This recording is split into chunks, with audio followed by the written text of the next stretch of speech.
Hello, welcome back to the Ministronomy Podcast. My name is Chris, and I'm sitting here with AJ Buerer. Hey, AJ, thanks for coming by. Yeah, good to be here. Awesome. So who are you, and how have you come to know the Lord? And who am I? That's a question I don't answer very often other than with my name. But No need to tell them you're a spy yet, AJ. oh man. Yeah. So who I am. I've been a believer since I was a kid. Think I'll go straight to the how I came to know the Lord part. Um um uh I was raised in church since I was born. When I was 5 years old, my dad walked me through like a booklet that was for explaining the gospel to 5-year-olds, and I prayed a little prayer, and I don't really much remember anything about that other than we did it. Okay. But when I was 13, it was when I consciously decided to follow Jesus. And from there, I kind of, progressed through high school, college. Struggled a lot for time in college, like wondering if God really wanted me or not, feeling like I wasn't good enough for Jesus. And then Pause for a second. Yeah. Tell me a little bit more about what that looked like for you. it was mostly because I was trying to change how I was kind of thinking and processing the world, and how I behaved, and I couldn't change it as dramatically and suddenly as I thought I should be able to. And I just felt like I was a failure in Christ. And so I was thinking about well, should I just give up on this? Is it just not worth trying? Is it just not for me? But a verse from the Gospel of John, actually not the whole verse, just a snippet of a verse came to mind, and that's where Peter asks Jesus, "Lord, to whom shall we go?" And that made me pause. It's like, well, there's not really other good options. So I just decided, well, I guess if God wants me, God will have me, and I'll wait to see what God does.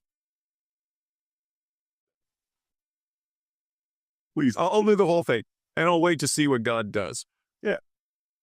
So at that point, I didn't really change anything. I didn't stop going to church or start going more often. I was basically doing church on Sundays. I was in a Christian university, so we had chapel 3 times a week and another chapel-like thing Wednesday nights. And so I just kind of kept doing all that stuff and not really worrying about whether I could do Christianity or not, as far as like living up to the standards I thought I was failing.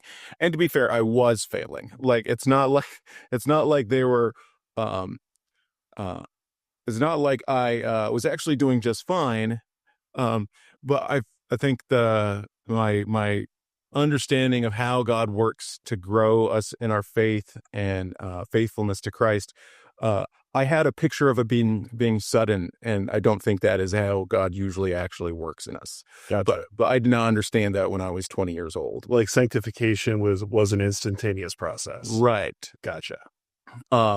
So there was no big, like, sudden time when I realized, okay, I realize God wants me and I'm gonna go. I just kind of kept going to church. I'd read the scriptures occasionally, mostly just to look up stuff to see if I, like, when I had a question about something. Oh, what does it say about this? I'd look up a passage or some passages about it.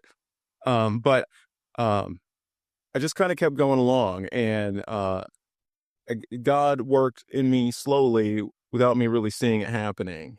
I can see some things in retrospect, but mostly I don't see any motion. It just feels like static all the time. And then I'll say, well, but I'm not where I was. I must have moved. Right.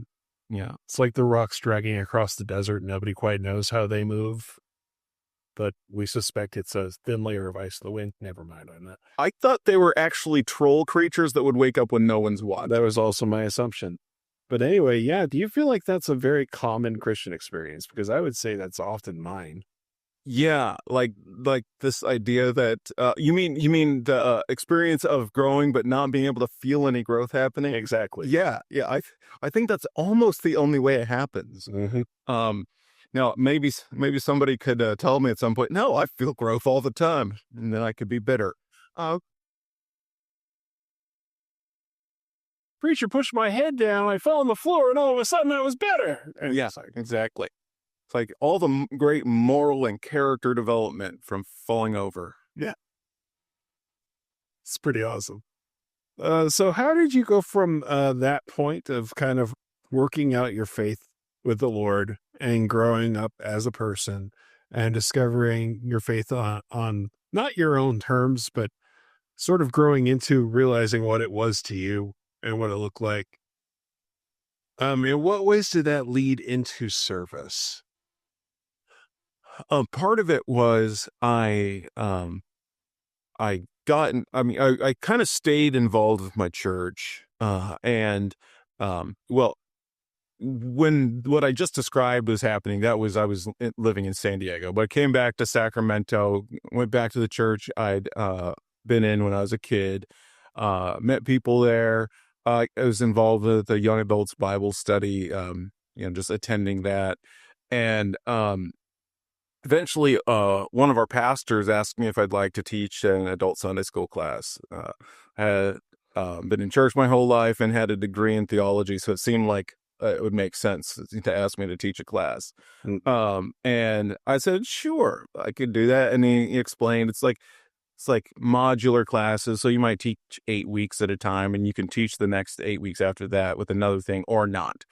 And I said, that sounds great. And then we had a meeting, and in the meeting they said, oh yeah, and we're looking for a junior high Sunday school teacher. And like all the times that my youth pastor talked about how great junior hires are came to my mind. And I thought, man, I should volunteer for that before somebody else does. Mm. Um, which is kind of a dumb thought. The somebody before somebody else does part was kind of a dumb thought. Yeah, there was no line forming. Um, but I volunteered, and so then instead of being so much part of the Sunday school planning, I became part of the youth ministry. Working with our youth pastor, he was like kind of the person in charge of what I was doing at that point instead of the Sunday school leaders. Um, so he asked me to make a 3-month commitment to just teach for the summer, June, July, and August, and then when I could reevaluate if I still wanted to keep doing it after that. And I was using just their standard church curriculum for our denomination for teaching junior hires, and and he said I could give that a try for the summer, and if I wanted to keep teaching, I could mix it up and do other things instead of just following the curriculum if I wanted to. So I when he asked, can you commit for 3 months? I said yes with my mouth. But in my heart, I said, I'm not really sure. Like, that sounds like a big commitment. And then at the end of the 3 months, he asked me if I wanted to stay on for the school year as well. And I said, okay, yeah, I can do that. Again, with the same feeling like, oh my gosh, 9 more months. That's a big commitment. Um, so I started working with the youth. I also started going to youth group at that point because I thought if I'm going to teach them on Sunday mornings, I should probably get to know these kids. So I went to youth group, and so I've been going to youth group and helping out with the youth at our church for 17 years. And it's been quite a ride. Lots of challenges, lots of really fun times, a lot of personal growth. I don't think I've done anything else in my life that has helped me grow as a person more than spending a lot of time with teenagers in a responsible position, because it just brings all my weaknesses to the front. And it's like, so I can't not deal with them. To be fair, it's a very adverse environment. Yeah. Yeah. They're at that stage where they're figuring themselves out, and they are really confused. And so they're really confused about how that relates to everyone else as well. And that's the mature ones. Um, so, um, so yeah, I've been working with the youth, teaching sometimes just kind of being there as a volunteer leader to, build relationships with teenagers. Um, and it's been a really cool journey just seeing some growth in them, but experiencing a lot of growth uh, for myself, most of which comes after disappointments, where I don't respond to a situation very well, and I have to think through, okay, what could I have done instead of that? And there have been so many times where I've had that thought. It's like, man, I did the thing that seemed smart right at the moment, and it was not. Uh, so then I had to think, okay, what would be a better representative way, a better way to respond to that situation. And the thing that over time, especially in the last few years, has really come to the forefront for me is that the number one concern I have when I keep my head is how am I representing Christ to this student? Because for most of them, all they will ever see from adults about Jesus is me and one or two other people at the church. Um, Possibly their parents, if their parents happen to be Christian. But it's basically like me and our youth pastor, and if they connect with one other adult. Like that's like a real win if they connected with three people.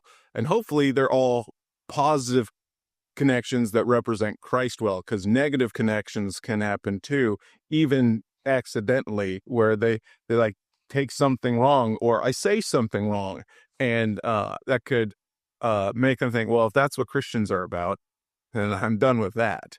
And they may hang around the youth group for a long time after making that decision, right? Because like it could be a fun place for them to go, or they just hate being at home. And Would you say that's a painful part of being a youth leader? Sometimes it's not really knowing where they might stand. Yeah, absolutely. And just the other side of that is students that just suddenly stop coming. You just never hear from them again. And especially ones that seem to be like really like committed or involved, and they like everything's pointing toward a positive direction, and that kid just disappears. And it's not like they're disappearing from their home. Like they just disappear from us. Like they stop showing up, and that's the end of that ministry to that student. Mm-hmm. So there's yeah, there's a couple of challenges, like, and I listened to this podcast from a junior high pastor, where she was saying the thing, and she'd been a junior high pastor for like a career's worth. Yeah. And she was saying the thing that she likes about junior hires is that you can't see the growth. And I'm like, that's a weird way to take it.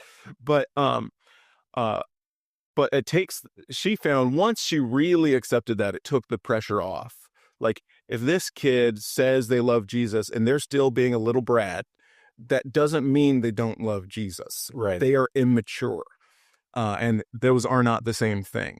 They are still in the process of being sanctified. Yes, this is correct. Turns out long process. That's awesome. I did want to drill down a little bit more deeply. If you're comfortable, can you give an example of some of the specifics? Because you mentioned the challenges, you went over the overview, and it was wonderful. Was there a situation or a time where you would really want to share with other potential junior high leaders? This is what happened to me. This is what I struggled with. This was the outcome, and this is what I would do differently. Yeah, I think I'll do two, because the one that I first came to mind doesn't have a "this is what I'll do differently." But the first year that I was volunteering with the youth, our youth pastor wanted to pilot test one-on-one discipleship program. And so he gave me like the questions to go through. He and another one of our youth leaders helped me identify a student that they thought would be a good fit for me to have that kind of relationship with. So one of the junior high boys that seemed to really like me, I picked him, and I started like getting together with him once a week, talk about questions and stuff. And eventually I got a phone call from his mom. He didn't show up one time. I got a phone call from his mom, and she was kind of distraught. She was asking me all these questions that I didn't understand why she was asking them. And and then she asked me, it's like, do you think Stevie's a bad kid? And I said, no, not at all. And she's like, why are you wanting to do a mentoring program with him? And I'm like, well, we're kind of pilot testing the program. I didn't know how to explain it. So I told her, our youth pastor could probably explain this better than I'm explaining it right now. So she talked to him. Um, and everything settled down. We actually didn't continue meeting and talking about that, but he kept coming to youth group and Sunday school and stuff. So I kept seeing him all the time. Um, but about 5 years later, when he was in high school, he told me, because I guess that had been his concern, that I was wanting to do this mentoring thing with him because he was a bad kid. He felt like he was in trouble. Yeah. Oh, and no. but he said that it had meant a lot to him when I told his mom that I did not think he was a bad kid. And it's like, there's no way I could see like a comment that didn't even mean anything to me other than that's what I actually thought. I didn't think he was a bad kid, like was really important to him. So at the value of it was way more than I thought it would have been at that moment. Definitely. Uh, a more recent example, I had a student, this is a girl controlling a Bluetooth speaker for the music from her phone during youth group, or kind of like after youth group as everything was getting cleaned up. And a song she liked came on and she turned it way up. So I motioned to her to turn it down. And she just wagged a finger at me and didn't turn it down. So I walked over toward the speaker to turn it down myself. And she's like, no, like, no, I'm turning it down. And she turned it down. And I told her, if you turn it up like that again, I'm going to turn it off. And she's like, why are you getting mad? And I'm like, knows he just did a head, John. Was the most entertaining thing so far on this podcast for me. just to be fair, she did not do the head thing. But that was the attitude of it. And I was like, I'm not getting mad. You're the one being disrespectful. And problem with that response was not that I didn't say anything wrong or inaccurate, but I engaged with her arguing instead of bringing the emotional level down by just calmly explaining. Like I should have completely ignored her question about me getting mad and just said, I just want you to know I'm not going to leave this on if you turn it up too loud. So non-confrontationally, just giving the consequences without accusing her of any bad behavior. Yeah, it's a technique I just heard recently. It's like, just say what I'm going to do. Don't tell her what she has to do. Gotcha. It's like, you can turn it up. I'll turn it off. It's fine. Turn it up. I'll turn it off. Now you know what I'm going to do. You don't have to worry about what you're supposed to do. You figure that out. So she's responsible for her part, and she knows what my part's going to be. So that's a thing that I think would have been really helpful at that moment, too, because it ended up like our youth pastor heard that this girl had been super rude to me, probably because I told her, you are being rude. I was like, well, she was mildly rude to me. The severity of the rudeness was exaggerated through the grapevine. Well, also I left because we were done for the night. I left pretty soon after that, almost immediately after that. So I guess they had gotten the impression that I was leaving because I was upset. And I was like, I was just tired and ready to go. I was like, well, this seems like a good time to leave. But it is one of those situations where my lack of thinking through how to deal with that kind of situation led to an unproductive conversation instead of something that would have been more helpful. And I feel like possibly leading to hard feelings, although that's hard to tell. She's still reasonably friendly. So I don't know. Yeah. It's one of those things. Yeah. That sounds like a great, not a de-escalation technique exactly, but a great way of addressing any sort of conflict. Just There's no drama in that. You're just stating what you're going to do. Yeah. And it makes sense. I have a few questions I wanted to ask you about discipleship. Specifically, how do you view assigning responsibility to the junior hires that you've been discipling or mentoring? What does that look like for you? What are your criteria? And what would you advise other people working in that part of the industry of ministry, for lack of a better way of putting it, to look for in, I mean, the Bible equates service to leadership, right? So what do you look for in a servant at that age? I think with junior hires, it tends to be extra obvious who you can give a little task to and who is like, this probably isn't going to get done or it'll be done in a destructive fashion.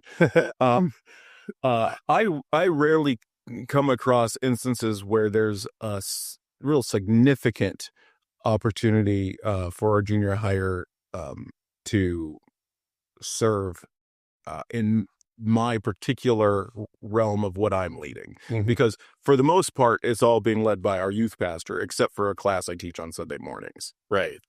And we leave as a group from the service to go to class, and then they leave and I stay. And that's kind of like, I have everything set up when they get there.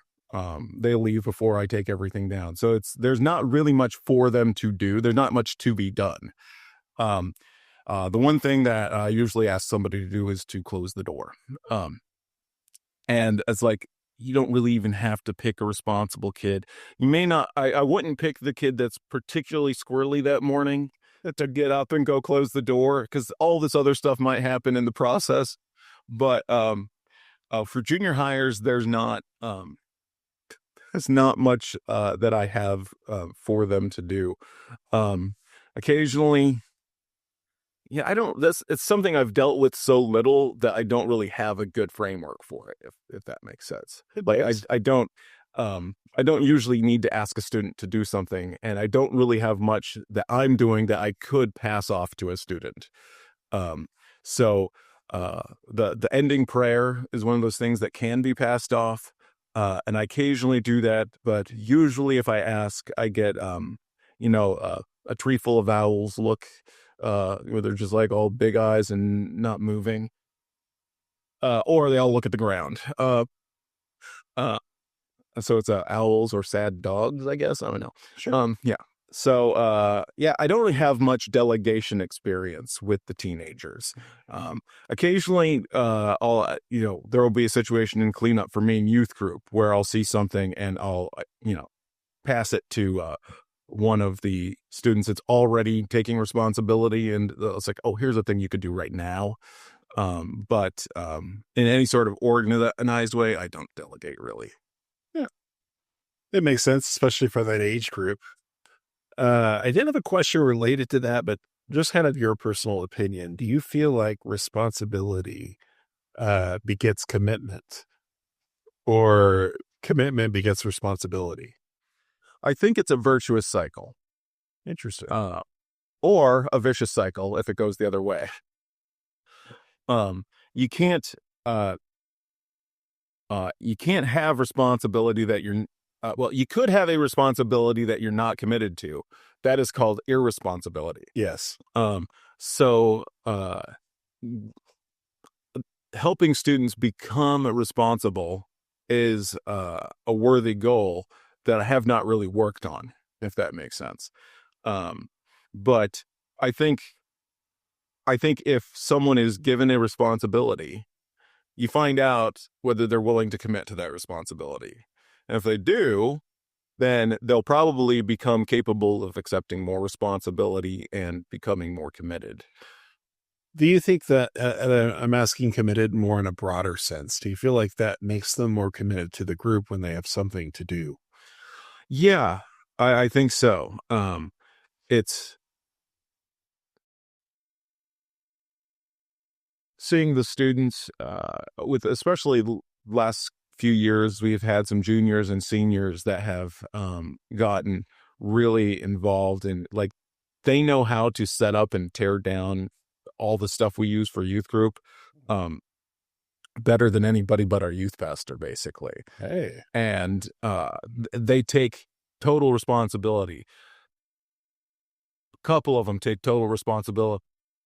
Another couple of them have to be told, "Hey, man, this thing needs to be done." But once they do, once they focus in on it, they don't need any guidance on how to do it. They've already learned it. They can just and those students are the ones that are extremely consistent at being at youth group every time, being at church on Sunday morning. So they're the ones that seem to be, like you said, most committed to the group, to church. I think to Christ as well, which is a little harder to see because Christ isn't something you just like show up at a location for. Right. But I have seen their level of responsibility go up, and their consistency has come with that. But I don't really know which one was first. I think they contribute to each other. That's cool. It's very cyclical. So is there anything about the work that goes into what you do that you haven't already described that you would want other people to know about in case they want to get involved with the kind of work you're doing? Yeah. So Sunday mornings, I teach a class for junior hires. It's about a 20 minutes of a discussion, like lesson with a lot of discussion mixed in, and plus some other elements like prayers. And there's a verse we read aloud every week, 1 Timothy 4:12. I call it the verse to remember, and it's the same every week, indefinitely. I may change it between years at some point, but basically I want them to have 2 years of reading this verse aloud every year, every week. Which is 1 Timothy 4:12. Problem is I memorized it in NIV and we go over it in NLT every week. So it is a blessed mess in my head. But roughly this: don't let anyone think less of you because you're young. Set an example for the believers in faith, life, in faith and life and love, in faith and in purity. No, I got it wrong. It's 5 things at the end, and I don't know what they are all. that's okay. The listeners will probably look it up. Yeah. But that was Paul's. I don't know if admonition is the right word. That was Paul's teaching to Timothy. Timothy, how and the thing I bring out of that every once in a while, I'll actually talk to them about the verse, and that is, if people are looking down on you because of your age, you can't get any respect by demanding it. The only way to get respect is to set an example. When you are the person that they need to be, there's a chance they'll respect you. Wow. But if you're just whining that you're not getting respected, all you get is more disrespect. It actually applies to adults too. Universal wisdom. So what would you tell a servant who's new to this kind of ministry? What would you warn them about? How would you advise them that they're just brand new to junior high and they're just getting involved? What would the roadmap be that you would have wanted to have been drawn for you? I was very fortunate in that I read a couple of great books about it when I started, and I had a lot of great conversations with our youth pastor at the time. And you might not be surprised about this from someone who's done this for 17 years. Stick around. Having a quick whirlwind youth ministry is not a thing. It's not really valuable. All that does is give kids a person they really like that gets ripped away from them. I feel like, there's a reason our youth pastor didn't ask me if I wanted to participate for 5 years, but he also didn't say, "Hey, do you want to just hang around for a few weeks and see if you like it?" He said, "Do you want to commit for a few months? Do you want to commit for the whole school year?" Being committed to being there for an extended period of time is the thing that allows you to make an impact, I think, more than anything else. And then the second part is being committed to growing as a person, and using the challenges of being around teenagers or older preteens on a regular basis as things to key you in on what you need to grow, how you need to grow. For me, one of those things when I first started was I was very argumentative. Now, to be fair, I'm still pretty argumentative, but At that point, if I would get in arguments with junior hires, like easily, I kind of argue about anything, even if it wasn't important. And I've realized sometimes people are wrong, and I should just leave them that way. It's like, this kid wants to be wrong. Leave him wrong. That's fine. As long as they're not in immediate danger, it's not a big deal. They'll learn better through silence than through challenge at that point. Right. Yeah. And I've, so, that's a basic thing, but it required not just a decision, but a maturing as well, because that was coming out of immaturity. And I was 28 years old. I was not like just out of high school being immature. I was significantly out of college being immature. I think we can all relate to that. As far as the actual interactions with the students, I think trying to impress them is a complete waste of time, even if they could be impressed by you. Having students think you're awesome gets you nowhere. What they need is to know that you care. Yeah. Because they can then infer from that God cares. A lot of them are going to have a feeling like, because of some experience in their life, that God couldn't possibly care about them, that they're not good enough, or that God is just mean and doesn't care about anybody really, or God sort of cares, but don't mess up or he's going to get you, which isn't entirely wrong, but it's not all right either. Yes. Very nuanced. Yeah, there's new, and I think the way that students most get God is by catching God's character from seeing it shine through us, and that requires sanctification. Looking for opportunities to show Jesus to students by being unselfish, especially setting examples, positive examples, rather than lectures and demands. I asked our youth pastor, we have a new youth pastor right now. She's not new as a youth pastor, but she's new as our youth pastor. And I asked her how I could best support her.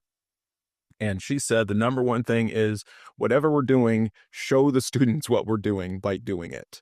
Like, be where they're supposed to be going, do what they're supposed to be doing, so they have an example to follow.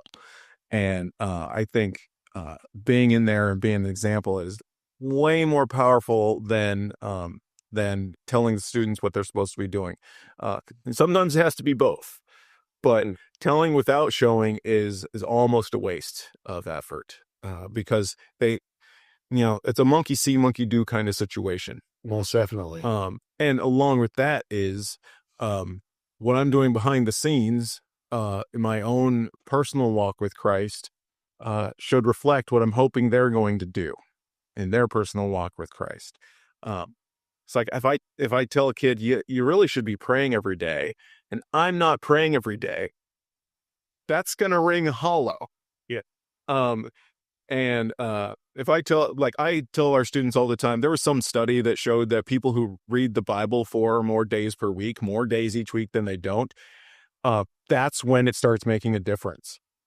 Like, where you can see character differences and emotional well-being differences, and it shows through in their life a lot more. So I tell students, anytime I can work it in, basically, I'm not talking in normal conversations, but like in lessons, read the Bible more days each week than you don't, because that's where you're really opening yourself up for God to work in your life.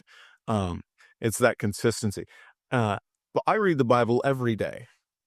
And I feel like my telling them to read it at least 4 days a week is a lot more believable, even though I'm not telling them I read the Bible every day. I'm not against telling them, but I try to not make it about me. Hey. But this is something I know for sure is good for them because I've experienced it being good for me. So they sense that sincerity when you're discussing it with them. I hope they do. I mean, it's really hard to tell what they're thinking because um, they are an enigma in that sometimes what they're thinking just continually pops out in this like fire hose of "Gosh, won't you shut up?" And other times it's like looking at a wall. You just see nothing, and you get kind of. And sometimes it's both from the same kid in the same day. So it's quite a it's quite a weird situation because they're like half 2-year old and half 45-year old, and it's like, wow, this kid that can't stop talking is suddenly taciturn. Yeah. And I did I don't know what's going on gesture. Oh man. So this is going to be an obvious question, but I felt like I needed to ask it because I can relate it in my head. Would you say that it's a universal principle when you're leading any group of any age that doing what you expect them to do first is the ideal form of leadership rather than telling them directly? Yeah, you can't lead people where you're not going. Brilliant. Yeah. Um, uh, uh, so yeah, I think part of that is authenticity, uh, Hmm. but not authenticity in the sense of just letting it all hang out. Yeah. Authenticity in the sense of being what you're trying to teach. Um, uh, going where you want to lead others. And honestly, I was thinking in those terms for a long time before I really started doing it. Hmm. I was thinking, man, I need to get closer to God so that I can lead kids closer to God, which is technically true, but a terrible way to think about it. It's like my relationship with Christ has to be primary, not a strategy for helping students. Right. And as I think that applies to any sort of leadership as a believer, that uh, we don't get close to Jesus to help other people. Um, it's because of Christ's goodness and greatness that we go toward Christ. Want to get to know the Lord of our own accord rather than for any other external motivation. Yeah, get to know the Lord of your own accord. I like the rhyme. Yeah. Yeah. Although Jesus does not speak of his own accord. Sorry, guys. Sorry. Is that Toyota? Toyota Accord, Honda Accord. Honda Accord. Okay. Right. Anyway, let's pretend the church you're attending is a super church and money and volunteers were no object. What would you do for that junior high Sunday school class? First of all, we'd have a well-decorated room. Um, That's right. okay. Oh man, I'm not. Here's the thing. I'm really good at seeing whether I think decorations are any good or not, but coming up with things to decorate with, or like coming up with decorative ideas, I'm awful. I I decided that we needed something because our room was completely stark at one point. We'd been sharing the facility with another church, and they moved out and took all the stuff that had been filling up our room, making it a junky mess, but also giving us something to look at. Yeah. So all that stuff disappeared, and it's like, wow, this is very institutional. Just white walls with a TV on one of them and an air conditioner on another, and a hole in another. And so I decided, what if we, what if I fill some helium balloons and just like have them in the room so that they're it's not totally starch. So I filled up some balloons with my breath because we ran out of helium, and helium's now super expensive. Thanks, AI. Yeah. But so I filled up some balloons, and then I was like, how am I going to have these not sit on the floor? So I set up a couple of tables, and then one on each side of the TV, like on the wall, leaning up, a folding table against the wall, and then hung the balloons down with the string over from the top of the table. So there's balloons that they can see, so it's not totally stark. As for actual recommendations, that's not one of them. It is just a thing I did to make it not totally bland. Would you say you wish you had more money and volunteers for that project? Yeah. So my first suggestion is find a volunteer who knows how to decorate and have them spend money. Yeah, the decoration is definitely not something that needs to be done by the leader. It could be done by anybody who has taste. Definitely. One thing we used to do a long time ago was we'd take a lot of pictures, still do that, at youth group and youth events. But then we'd make collages of them and print them out, huge, like 4-foot posters, Mm. and put them up on the wall. So the students could come in and look at themselves and each other and all these different things that had happened. And that was really fun. We haven't done that for a long time. But if you're looking for a fun idea for decorating a youth room, that is a really fun idea. Occasionally students are embarrassed because they don't like seeing pictures of themselves. Don't put embarrassing pictures in the collage.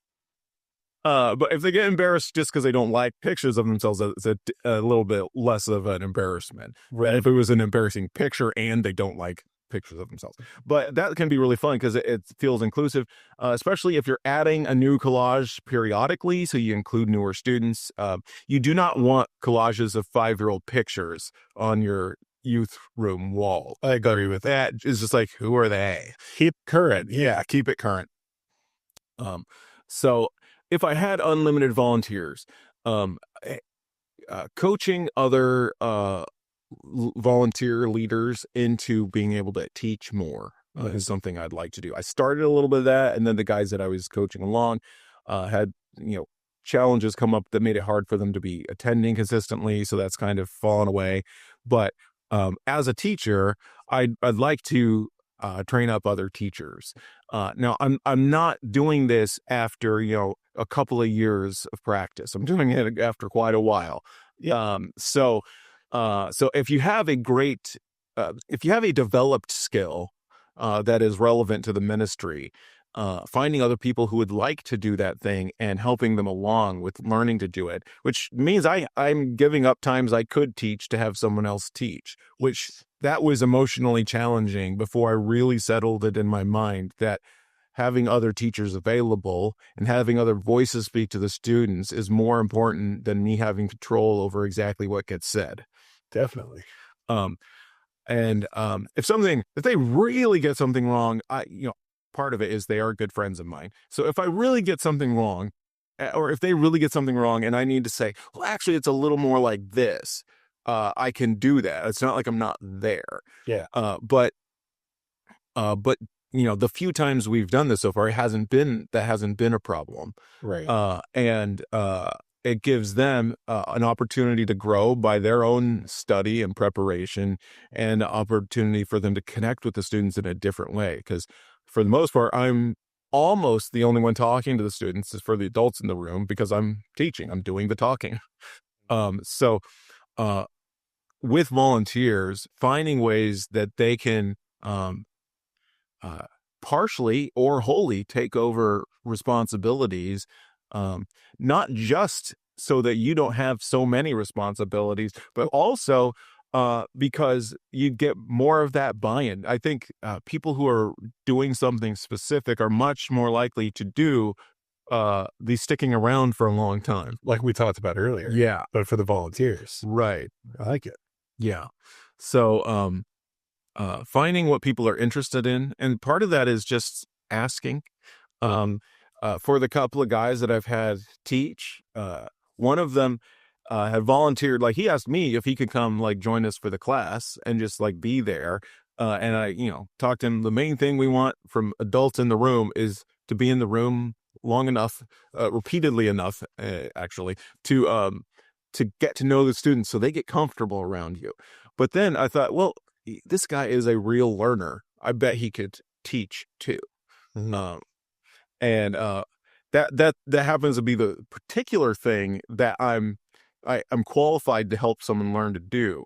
But any leader is going to have one or several things that they'd be pretty good at showing someone else how to do. And figuring out what you're good at showing other people and doing so. And then also finding other leaders who are good at things and can either do them instead of you doing them or teach other people how to do them, and building everyone up And it's a slow process. It's not like, a 1 hour training and somebody's all good to go on whatever important task, well, maybe for a minor task, but not for something really important. But, um, working people into whatever's going on, letting them have that growth opportunity and that service opportunity, can be really valuable. Holistic discipleship. Yeah, that's great.